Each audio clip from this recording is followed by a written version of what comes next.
نحمدہ و نصلی علی رسولہ الکریم۔ برادران اسلام، کیا رؤیت ہلال کو علوم فلکیات، قدرتی تقویم، نیچرل کیلنڈر سے عمل کیا جائے یا چاند دیکھ کر؟ کیا یہ مسئلہ اجتہادی ہے؟ کیا یہ مسئلہ تابعین اور ائمہ مجتہدین کے زمانہ سے اختلافی چلا آ رہا ہے؟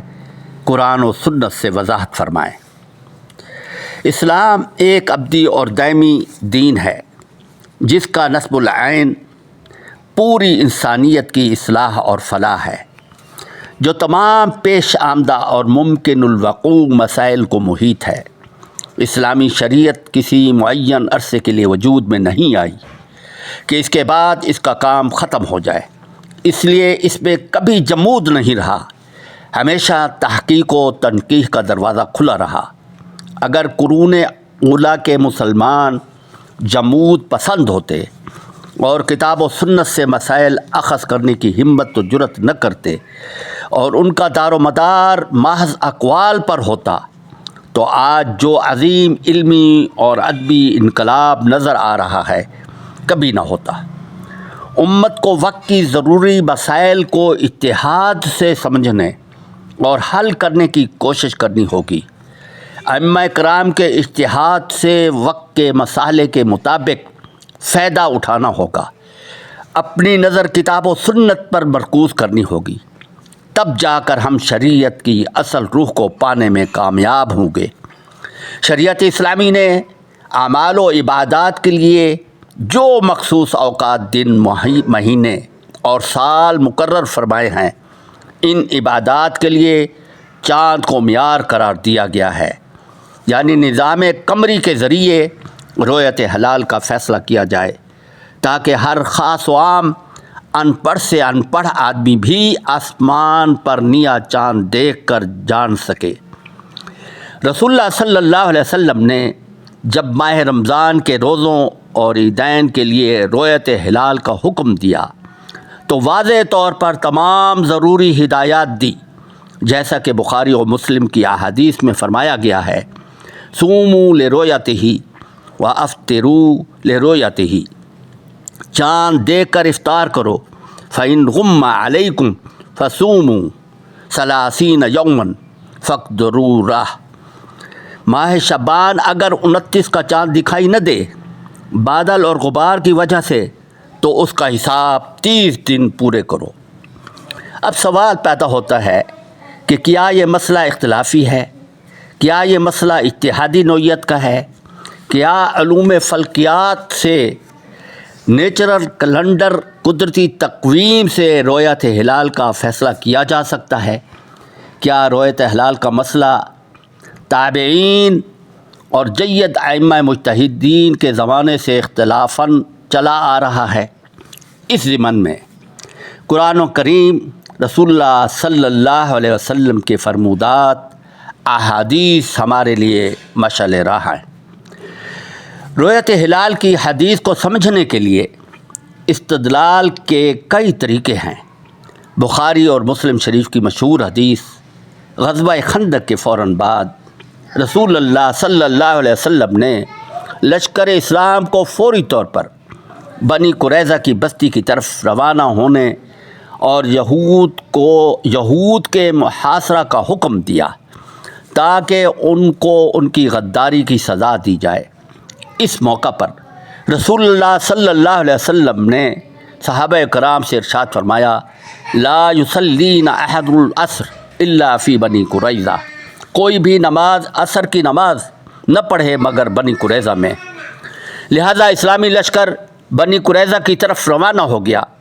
جب سورج غروب ہونے کا وقت قریب آیا تو بعض صحابہ کرام نے کہا کہ ہمیں رسول اللہ صلی اللہ علیہ وسلم نے بنی قریظہ میں نماز پڑھنے کا واضح حکم فرمایا ہے، لہذا چاہے نماز قضا ہو جائے مگر ہم راستے میں نماز نہیں پڑھیں گے۔ بعض صحابہ کرام نے کہا کہ رسول اللہ صلی اللہ علیہ وسلم کی اس سے مراد اور مقصد یہ تھا کہ بنی قریظہ میں جلد پہنچنا چاہیے، اس لیے ہمیں نماز قضا نہیں کرنی چاہیے، لہذا انہوں نے راستے ہی میں نماز ادا کر لی، بنی قریظہ میں پہنچنے کا انتظار نہیں کیا۔ بظاہر ان حضرات نے رسول اللہ صلی اللہ علیہ وسلم کی ایک صریح ظاہراً اور واضح حدیث پر عمل نہیں کیا۔ اس کے برعکس اس حکم کی حکمت اور علت اور مقصد کو مد نظر رکھا۔ صحابہ کرام کی دوسری جماعت نے حدیث کے ظاہری حکم پر عمل کیا، رسول اللہ صلی اللہ علیہ وسلم کے دو ٹوک ہدایات پر عمل کیا۔ اگلے روز دونوں جماعتوں نے اپنا اپنا نقطہ نظر رسول اللہ صلی اللہ علیہ وسلم کی خدمت میں پیش کیا، تو رسول اللہ صلی اللہ علیہ وسلم نے دونوں جماعتوں کے نقطہ نظر کی توثیق فرمائی اور دونوں کو صحیح قرار دیا۔ جب صحابہ کرام نے ظاہراً اور واضح حدیث پر عمل کیا، وہ بھی صحیح قرار دیا۔ جن صحابہ کرام نے حکمت، علت اور مقصد پر عمل کیا، ان کو بھی حق اور صحیح فرمایا۔ اس حدیث میں یہ بات واضح ہوتی ہے کہ حکم شرعی کی تفسیر و تشریح میں، حکمت میں زر تشریح میں، اس کی تعبیر میں دیانت دارانہ اختلاف رائے کی پوری گنجائش موجود ہے۔ ایسے اجتہادی اختلافات ہر دور میں ہوتے رہے ہیں اور ہوتے رہیں گے۔ انہی اجتہادی مسائل میں سے ایک عام اجتہادی مسئلہ رؤیت ہلال کمیٹی کا بھی ہے۔ یہ کمیٹی حکومت کی طرف سے قائم کی گئی، جس میں مختلف مکاتب فکر کے علماء کرام تعلق رکھتے ہیں، لیکن آج تک رؤیت ہلال کا مسئلہ حل نہیں کر سکے۔ رمضان اور عیدین پر آئے دن امت میں یکجہتی کی بجائے اختلاف و انتشار پایا جاتا ہے۔ حکومت کے ہر سال ان پر لاکھوں کروڑوں روپے کے فنڈ خرچ کیے جاتے ہیں، لیکن یہ حضرات رؤیت ہلال کا معاملہ طے نہ کر سکے۔ 6 نمبر کی اینکیں لگا کر، دوربین لگا کر، بار فوٹو سیشن بنا کر نام و نمود تشہیر کی جاتی ہے، جس کا پول صحافی حضرات نے کھول کر رکھ دیا۔ جب صحافی حضرات پہنچے تو انہوں نے عجیب تماشا دیکھا کہ کیمرہ الٹا ہی لگا ہوا تھا، آسمان زمین پر تھا اور زمین آسمان پر۔ یہ ان کی بصیرت اور بصارت کا عالم ہے۔ یہ دین کے ساتھ کھلا مذاق نہیں تو اور کیا ہے۔ یہی وجہ ہے کہ صدر اول سے تابعین اور 8ویں صدی کے جید ائمہ کرام، امام تقی الدین سبکی، امام ابن قیم، امام ابن قتیبہ، امام ابن تیمیہ، علامہ یوسف قرضاوی جیسے محدث محقق ائمہ کرام نے علوم فلکیات کے حساب و کتاب سے رؤیت ہلال کا مسئلہ حل کیا تھا۔ بخاری شریف میں رسول اللہ صلی اللہ علیہ وسلم کی حدیث واضح طور پر ارشاد ہے، امت امیت لا نحتسب، ابھی میری امت علوم فلکیات پر معرفت نہیں رکھتی، اس لیے شعبان کے 30 دن پورے کیے جائیں۔ جب علوم فلکیات پر دسترس مکمل ہو جائے، فقدروا لہا، یعنی قدر کامل حساب و کتاب علوم فلکی پر عمل کیا جائے۔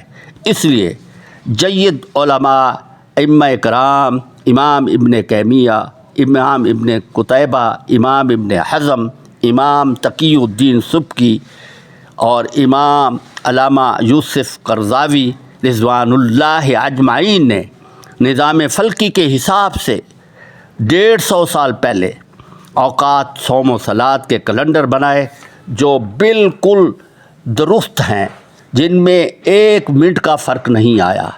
سب سے بڑھ کر علوم فلکیات کے ماہرین علماء نے سورج گرہن، چاند گرہن کے علوم و فلکیات کے قطعی علم کے ذریعے اوقات مقرر کیے، جو ٹھیک اسی وقت اسی دن ہوتے ہیں، کیونکہ قرآن مجید میں واضح طور پر قدرتی تقویم کا حکم موجود ہے۔ الشمس والقمر بحسبان، چاند سورج باقاعدہ منظم حساب و کتاب سے گردش کرتے ہیں۔ اس کی مزید وضاحت فرماتے ہوئے ارشاد باری تعالیٰ ہے، یسألونک عن الأہلہ قل ہی مواقیت للناس، لوگ آپ سے چاند کے بارے میں سوال کرتے ہیں، فرمائیے کہ یہ لوگوں کے لیے تاریخوں کے متعین قدرتی تقویم کا نیچرل کیلنڈر ہے۔ اس کی مزید وضاحت فرماتے ہوئے اللہ تعالیٰ فرماتے ہیں ان عدت الشہور عند اللہ 12 شہرا فی کتاب اللہ یوم خلق السماوات والارض، بے شک مہینوں کی صحیح تعداد اللہ تعالیٰ کے نزدیک 12 مہینے ہیں جو اللہ تعالیٰ کی کتاب قرآن مجید میں ہیں، جس دن سے اس نے آسمان اور زمین کو پیدا کیا، یعنی وہ 12 قمری مہینے ہیں جن کی رہنمائی وحی الہی کے ذریعے سے کی گئی ہے۔ جب چاند زمین کے گرد ایک چکر مکمل کرتا ہے تو مہینہ پورا ہوتا ہے، جب 12 چکر مکمل کرتا ہے تو سال پورا ہوتا ہے۔ اس لیے واضح حکم ہے الشمس والقمر بحسبان، چاند اور سورج باقاعدہ مکمل حساب و کتاب سے مقرر کیے گئے ہیں، لتعلموا عدد السنین والحساب، تاکہ تم علم فلکیات کے ذریعے خود تحقیق و تفتیش کر سکو۔ یا مواقیت ہو، کیونکہ اوقات کے لحاظ سے چاند ایک گھڑی ہے، ان الحساب قطعی، کیونکہ نظام فلکی کا حساب قطعی ہے، اور نیچرل تقویم کا کیلنڈر ہے۔ رسول اللہ صلی اللہ علیہ وسلم واضح طور پر ارشاد فرما چکے تھے پہلے بھی، جب امت میں علوم فلکیات کی گرفت مہارت مضبوط ہو جائے تو رویت ہلال کو علوم فلکیات تقویم نیچرل کیلنڈر کا بنیاد بنائی جائے اور مسئلے کو حل کیا جائے، جیسے کہ جید ائمہ کرام اور علوم فلکیات کے ماہرین نے سورج گرہن، چاند گرہن اور صوم و صلات کے اوقات کے نیچرل تقویم کے کیلنڈر تیار کیے ہیں، جن میں ذرہ برابر بھی فرق نہیں آتا۔ یہ ہے قرآن و سنت کا دائمی مکمل ضابطہ حیات۔ وآخر الدعوانا الحمد للہ رب العالمین۔ ویڈیو سبسکرائب فرما کر دوست و احباب کو بھیج کر اجر عظیم کے مستحق ہوں۔ شکریہ۔